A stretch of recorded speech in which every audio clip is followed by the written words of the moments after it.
Assalamualaikum warahmatullahi wabarakatuh. Waalaikumsalam warahmatullahi wabarakatuh. Bismillahirrahmanirrahim. Alhamdulillahi rabbil alamin. Wassalatu wassalamu ala ashrafil anbiya'i wal mursalin, Sayyidina wa maulana Muhammadin wa ala alihi wa ashabihil mujahidin at-tahirin, amma ba'du. Saudara-saudara kaum muslimin rahimakumullah. Pada pertemuan terdahulu kita sudah membicarakan orang-orang yang menjadi teman-teman setan dalam kehidupan di dunia ini.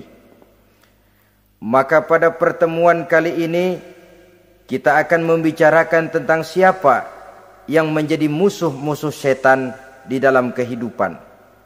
Dengan satu catatan, berbahagialah mereka yang menjadi musuh-musuh setan, tetapi celakalah mereka yang menjadi teman-teman setan. Bagaimanapun juga di dalam kehidupan ini, apabila orang telah memproklamirkan bendera permusuhan kepada kita, maka kita tentu seharusnya bersikap waspada dan mawas diri.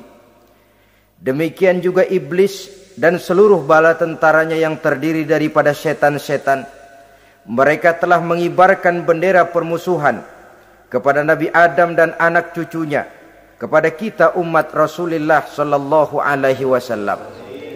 Akan sengsara dan celaka jika kepada iblis dan setan yang telah nyata-nyata mengibarkan bendera permusuhan itu kita mengadakan toleransi, mengadakan kerjasama, dan menjadi budak yang memperturutkan kemauan daripada iblis dan setan. Siapa yang menjadi musuh-musuh setan dalam kehidupan ini? Inilah pertanyaan berikutnya yang diajukan oleh baginda Rasul kepada iblis. Hai iblis, kalau teman-temanmu adalah seperti yang telah engkau jelaskan tadi, sekarang cobalah beritahu saya, siapa di antara umatku yang menjadi musuhmu dalam kehidupan ini? Atas pertanyaan ini, iblis laknatullah menjawab, ya Rasul, musuh-musuhku di antara umatmu, pertama, anta ya Muhammad. Musuhku yang pertama adalah engkau, wahai Muhammad. Kenapa iblis mencatat Nabi Muhammad sebagai tokoh nomor 1 dalam deretan musuh-musuhnya? Mudah difahami. Pertama, keberadaan Rasul merupakan rahmah lil alamin, rahmah bagi lingkungan. Yang kedua, beliau berfungsi menyelamatkan manusia dari tempat yang gelap gulita, dari tempat kesesatan menuju tempat yang terang benderang penuh berisi petunjuk dan hidayah dari Allah Subhanahu wa taala. Maka menurut iblis, inilah manusia perintang pertama atas segala daya dan usahanya menggelincirkan manusia ke jalan yang dimurkai oleh Allah Subhanahu wa taala. Kalau kita baca sejarah, risalah yang dibawa oleh Nabi Muhammad ini memang merupakan risalah yang membawa rahmah bagi alam sekitarnya. Ada sedikit perbedaan dengan risalah-risalah sebelum beliau. Sepertinya risalah yang dibawa oleh para rasul terdahulu itu mempunyai efek yang langsung pada kehidupan di dunia ini. Nabi Nuh misalnya menyampaikan agama. Hai umatku, ini agama. Umat menentang, turun banjir yang menenggelamkan orang-orang kafir. Azab diturunkan pada waktu itu juga, pada saat nabinya masih hidup. Jadi azabnya itu jenis cash, kontan. Nabi Soleh, hai umatku, ini agama. Mereka menolak, turun gempa bumi yang amat hebat menggulung orang-orang kufur. Nabi Musa, hai umatku, ini agama. Mereka menolak, sebagian ditenggelamkan di Lautan Merah, sementara sebagian lain dikutuk menjadi monyet-monyet yang hina seperti diceritakan dalam Al-Qur'anul Karim. Lain dengan Rasulullah sallallahu alaihi wasallam. Bagaimanapun kurang ajarnya umat yang dihadapi oleh beliau, bagaimanapun menentangnya jamaah yang dihadapi oleh beliau, azab tidak turun sepanjang beliau masih hidup. Ini merupakan jaminan dari Allah, wa ma kana Allahu liyu'azzibahum wa anta fihim. Allah sama sekali tidak akan menurunkan azab selama engkau wahai Muhammad masih hidup di tengah-tengah umatmu. Jadi keberadaan Nabi Muhammad merupakan jaminan keselamatan bagi umatnya. Selama beliau masih hidup, azab tidak turun bagaimanapun kurang ajarnya umat. Di sini sedikit bedanya dengan nabi-nabi terdahulu. Juga perbedaan dalam pola dakwah. Nabi Nuh ketika dakwahnya ditolak oleh umat, keluar doanya meminta umatnya ditenggelamkan. Tetapi Nabi kita ketika dilontari batu oleh umat, malah beliau mendoakan umatnya agar memperoleh hidayah. Oleh sikap yang semacam ini, wajar lalu iblis menganggap Nabi Muhammad sebagai musuh ranking pertama. Yang kedua, siapa musuhmu di antara umatku? Yang kedua kata iblis, musuhku Muhammad imamun adil. Pemimpin yang adil. Itu yang akan menjadi musuhku di dunia ini.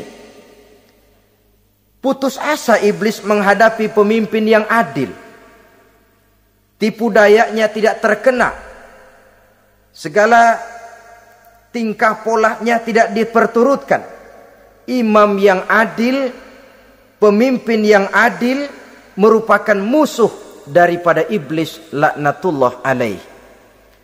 Apa sebabnya? Karena pemimpin yang adil mempunyai dampak dalam kehidupan di dunia ini. Melindungi orang banyak, menenteramkan orang banyak. Makin aman, tentram, tenang situasi dan kondisi, makin mudah orang melaksanakan ibadah. Makin tekun orang melaksanakan ibadah, makin dekat dia dengan Allah. Makin dekat manusia dengan Allah, makin jauh dia dari iblis. Sebab dua hal ini selalu kontradiktif.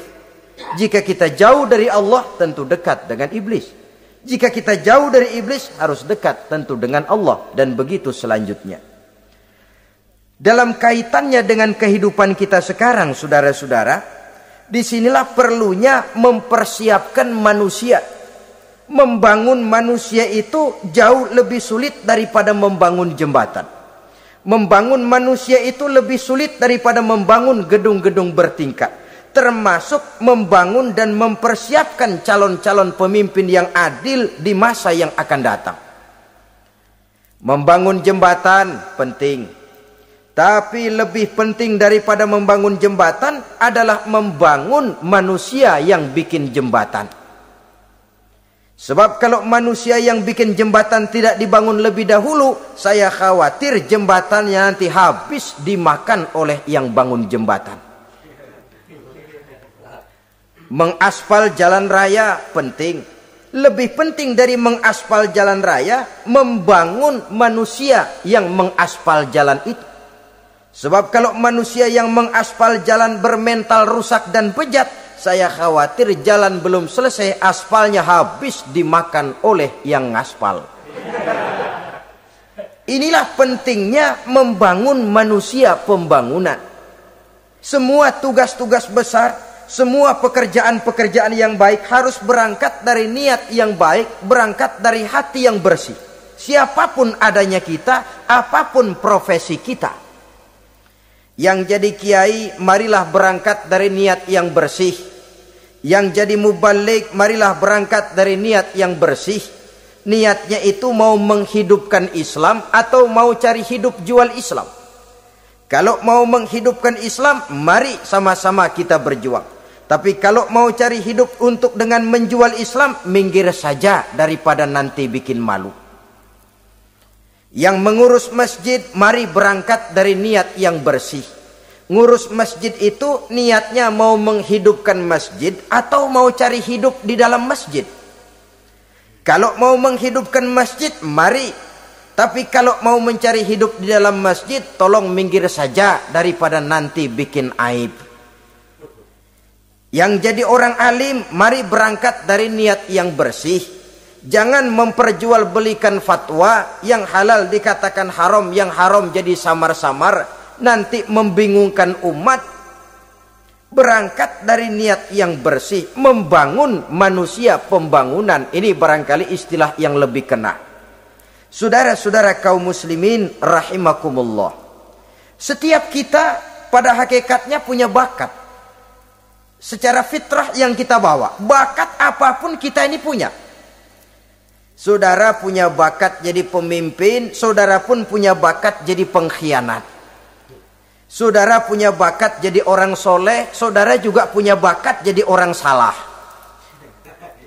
Saudara punya bakat jadi orang besar, saudara pun punya bakat jadi orang hina. Seluruh bakat ada di dalam diri kita. Tinggal nanti pertumbuhannya mana yang lebih subur. Saudara punya sifat berani, saudara pun punya sifat takut. Seberani-beraninya orang mesti ada sifat takutnya. Nanti mana yang tumbuh lebih subur? Kalau takutnya tumbuh lebih subur, dia akan jadi orang penakut. Kalau beraninya yang tumbuh lebih subur, dipupuk oleh lingkungan, pendidikan dan sebagainya, dia akan tumbuh jadi orang pemberani. Oleh karena itu, agama merupakan lingkungan yang subur untuk menumbuhkan benih-benih yang baik yang kita bawa bersamaan dengan lahirnya kita ke alam dunia ini.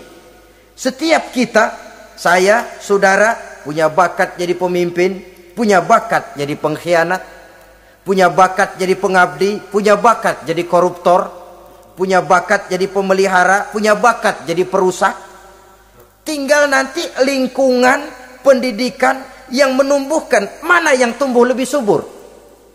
Kalau lingkungan saudara, lingkungan maling, maka sifat pengkhianat akan tumbuh lebih subur. Kalau nanti saudara jadi pemimpin, insya Allah korupsi.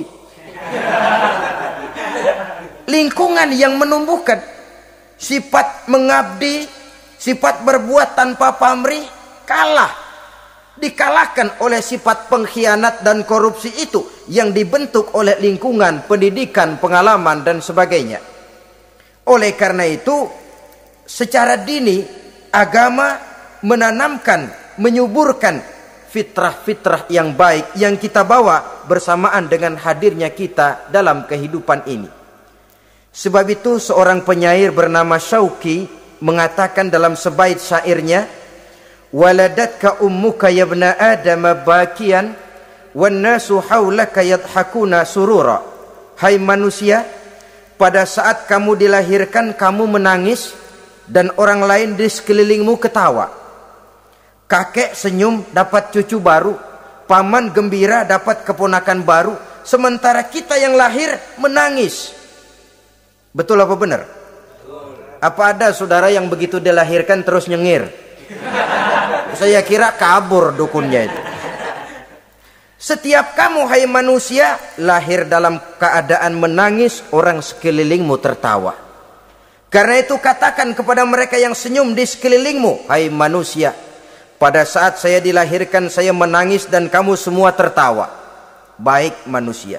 Tapi nanti pada satu saat harus terjadi kebalikannya. Kalau dikala saya lahir saya menangis dan kau semua senyum, nantilah manusia. Kalau satu saat saya meninggalkan alam dunia ini, saya akan berangkat dengan senyum. Dan kalian semua akan berurai air mata. Kalau perlu dari Sabang sampai Merauke kibar bendera setengah tiang. Kalau perlu. Jangan terbalik, kita mati melotot orang malah gembira. Karena hidup selalu membawa sifat-sifat yang merusak. Inilah orang kedua yang menjadi musuhnya iblis dan beruntung menjadi musuh iblis. Siapa? Imamun adil, pemimpin yang adil. Saudara-saudara kaum muslimin rahimakumullah. Yang ketiga musuh iblis, ghaniyun mutawadhi, orang kaya yang rendah hati, orang kaya yang tidak sombong. Kaya apa saja, Baik kaya oleh karena ilmu, orang yang kaya karena ilmu disebut orang alim. Baik kaya karena materi, orang kaya karena materi dinamakan hartawan. Baik kaya karena kedudukan, orang yang kaya karena kedudukan dinamakan pejabat. Orang kaya yang rendah hati itu musuh iblis. Beruntung dia menjadi musuh iblis. Iblis tidak senang ada orang kaya tidak sombong. Tapi iblis paling senang kalau ada orang kaya sombong. Lebih senang lagi iblis kalau ada orang miskin sombong.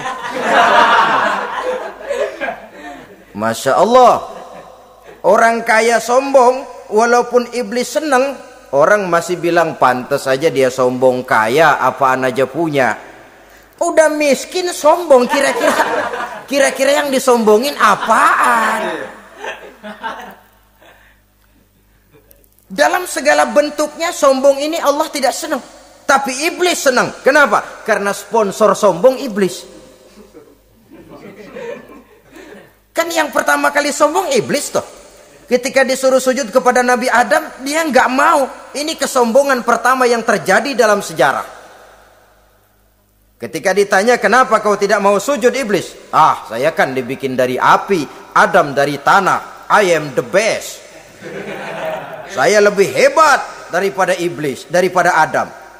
Adam baru kemarin dibikin, saya sudah lama. Kata Allah, kamu sombong iblis, ini surga bukan tempat orang sombong. Keluar! Terusir dia dari surga. Jadi, kesombongan pertama adalah kesombongan yang dilakukan oleh iblis. Dan dia tanamkan itu kepada kita, supaya jadi orang sombong. Karena itu, sombong ilmu Allah nggak senang, tapi iblis senang. Mentang-mentang ada ilmunya. Nih, satu-satunya ustadz di sini ya. Semua mesti ngaji sama gue. Kalau nggak ngaji sama gue, Islamnya kurang tapi bener. Sombong karena ilmu. Sombong karena pangkat. Mentang-mentang pakai bintang di pundak, jalan pundak duluan. Yang wajar saja hidup ini. Sombong harta pun begitu. Kaum muslimin rahimakumullah. Orang kaya yang rendah hati dimusuhi oleh iblis, tapi dicintai Allah, dicintai Rasul, dicintai malaikat. Caranya bagaimana? Kembali kepada satu kesadaran bahwa pada saat terlahir ke alam dunia ini tidak ada yang pernah kita bawa. Kalau sekarang kita punya rumah, punya kebun, punya kendaraan, punya pabrik, punya segala macam benda, apa itu? Titipan. Pada suatu saat akan diambil kembali oleh yang menitipnya. Kalau titipan itu pandai kita jaga, pandai kita syukuri, titipan akan makin banyak. Sama juga kita dalam kehidupan. Kalau orang bisa kita percaya, saya mau pergi ke luar negeri, rumah saya titip kepada tetangga. Saya pulang dari luar negeri, isi rumah tetap tidak berkurang, malah dibersihi, malah disapu, dihilangkan kotorannya. Tentu bukan main syukur saya, girang saya. Akan bertambah kepercayaan saya untuk menitipkan apa saja. Ini makna la in syakartum la azidannakum wa la in kafartum inna azabi lasyadid. Kalau kamu pandai bersyukur, aku tambah nikmat. Tapi kalau kamu ingkar, azabku teramat pedih. Artinya apa? Nikmat bisa berubah menjadi azab kalau kita tidak pandai mensyukurinya. Ma'asyiral muslimin rahimakumullah. Orang yang kaya ilmu lalu rendah hati, tidak selalu ingin menonjolkan diri. Ini kadang-kadang yang tanggung ini yang bikin berabe. Alim bener enggak, geblek bener juga enggak. Yang sedikit-sedikit mau nonjolin diri. Kalau enggak jadi imam enggak mau ke masjid. Enggak jadi imam enggak mau ke musola. Pokoknya kalau enggak jadi imam marahan sama musola. Macam mana? Saudara-saudara kaum muslimin, rendah hati. Tidak selalu ingin menonjolkan, sebab orang yang selalu ingin menonjolkan dirinya biasanya orang yang kekurangan kepercayaan kepada kemampuan dirinya sendiri. Dia selalu ingin dinomorsatukan. Dia selalu ingin ditempatkan pada ranking teratas. Dia tidak percaya diri. Orang yang percaya diri dapat bersikap wajar dalam kehidupan. Begitu juga kaya karena harta, dengan menyadari bahwa harta bagaimanapun banyaknya titipan dari Allah. Pada suatu saat akan kembali. Dia harus dimanfaatkan sesuai dengan kehendak yang menitipnya. Begitu juga kaya oleh karena pangkat, kedudukan dan jabatan. Pada suatu saat jabatan itu akan hilang dari diri kita. Karenanya sering saya jelaskan bahwa pangkat di dunia ini yang paling tinggi pensiun. Titel yang paling akhir almarhum. Saudara setuju atau tidak, titel itu akan saudara dapat. Bagaimanapun kita cinta kepada pangkat, kedudukan, entah pada akhirnya suatu saat akan sampai kepada posisi yang namanya pensiun. Kalau sadarlah kita kepada pemikiran ke arah sana, maka untuk mencapai kekayaan, baik kekayaan harta, kekayaan kedudukan, tidak lalu menghalalkan segala cara untuk mencapai tujuan. Tapi dibatasi oleh norma dan kaedah yang harus dia taati, baik kaedah agama maupun kaedah bernegara. Inilah orang ketiga yang menjadi musuhnya iblis, orang kaya yang rendah hati, orang kaya yang tidak sombong. Yang keempat, saudara-saudara, tajirun shadiq, pedagang, pengusaha yang jujur. Iblis gedek betul,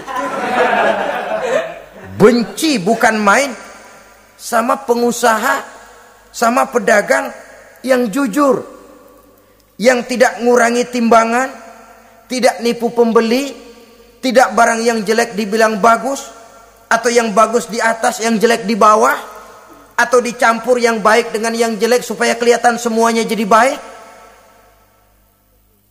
Semua orang ingin untung, tidak ada kecuali siapapun orangnya, dan itu wajar. Setiap manusia ingin mendapat keuntungan, kalau perlu dengan modal minimal mencapai keuntungan maksimal, seperti yang diajarkan oleh teori ekonomi. Itu kan yang namanya produktif kan. Satu usaha dinamakan produktif, bagaimana kita mengeluarkan modal minimal bisa mencapai keuntungan maksimal. Silakan. Bahwa manusia ingin untung itu insting, naluri, fitrah. Tidak ada orang yang mau rugi. Tapi cara mencapai keuntungan itu yang membedakan antara seorang muslim dengan yang bukan muslim. Sudah pernah saya sampaikan, apabila kaum pengusaha, para pedagang sudah dijangkiti penyakit yang tidak jujur, yang akan timbul adalah kekacauan ekonomi. Kekacauan ekonomi bisa menimbulkan revolusi sosial, dan revolusi sosial merupakan kiamat satu generasi.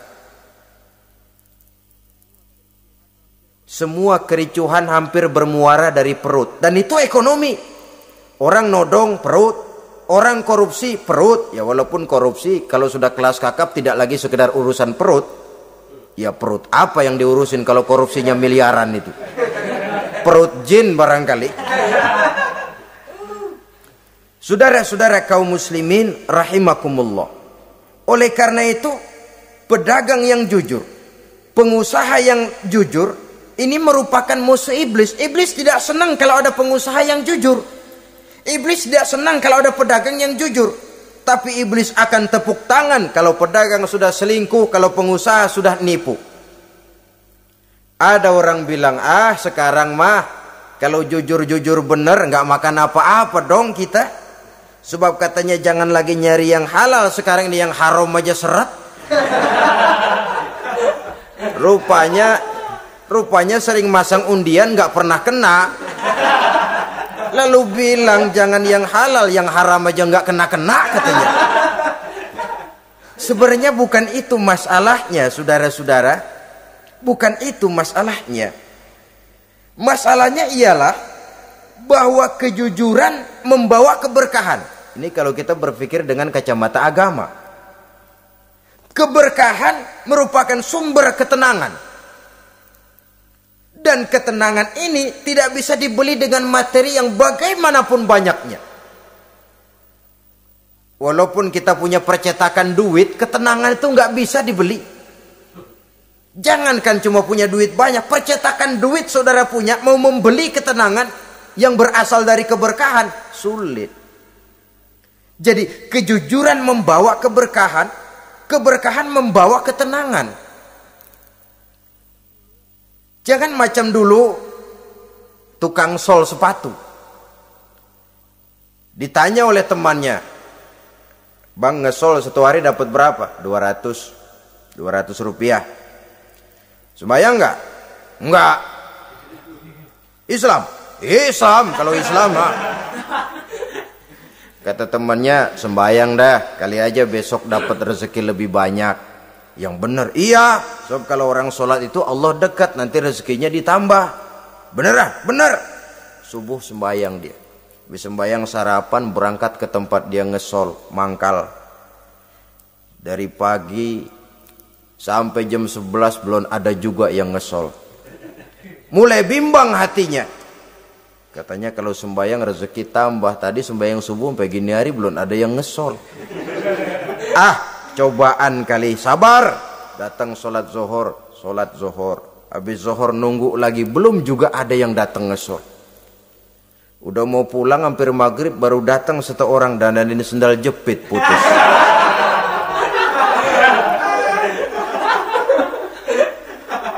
Sudah bayar 25 rupiah, pulang dia si tukang sol ini, ketemu sama temennya yang nyuruh sholat tadi. Ditanya, "Bagaimana penghasilan ini hari?" Apa dijawab? "Gua kapok deh sembahyang."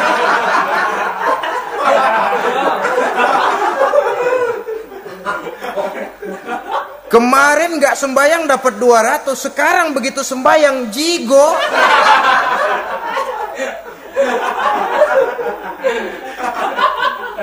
Dia tidak sadar bahwa dengan dari kacamata agama, 25 rupiah yang membawa berkah jauh lebih baik ketimbang 200 uang panas. Dari kacamata agama, 25 rupiah yang membawa berkah lebih baik daripada 200 rupiah tapi panas. Sebab panas menjauhkan kita dari ketenangan. Itulah sebabnya, maka pedagang yang jujur, pengusaha yang jujur menjadi musuh setan dan beruntung. Sekarang jadi pengusaha jujur-jujur nggak dapat proyek, Pak. Kalau nggak bisa semir semur.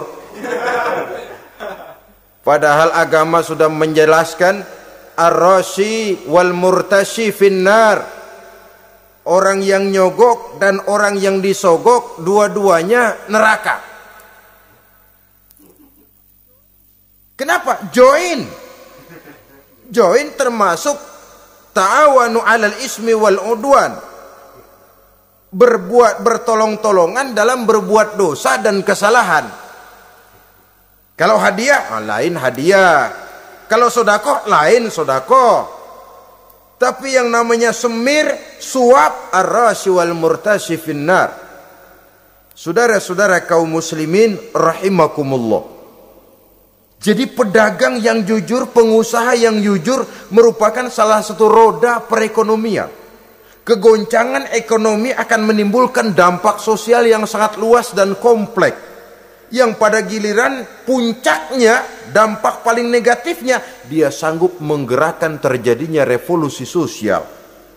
Bukankah sebagian besar gerak hidup manusia dimotivasi oleh keinginan untuk mempertahankan kelangsungan hidup? Dan kelangsungan hidup artinya mulut. Mulut itu artinya perut, dan itu artinya makan. Setelah itu mungkin baru pangan, baru sandang, baru dia berpikir pakaian dan sebagainya. Jadi karena dia merupakan penggerak roda ekonomi, pedagang yang jujur, pengusaha yang jujur mutlak diperlukan dalam kehidupan ini. Sebab sekali lagi, kejujuran akan membawa keberkahan, keberkahan memberikan ketenangan dalam kehidupan. Oleh karenanya kita umat Islam, biarin duit kita